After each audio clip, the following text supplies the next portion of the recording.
sabihin nyo to sa kanya. Ang puso ko'y nahihirapan na. Ano pa ba ang pwede kong gawin na uubra upang maakit siya?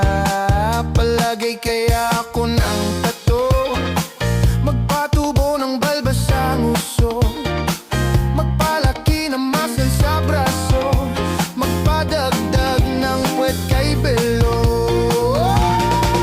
Buksan mo, papasukin ako, bulaklak para sa'yo.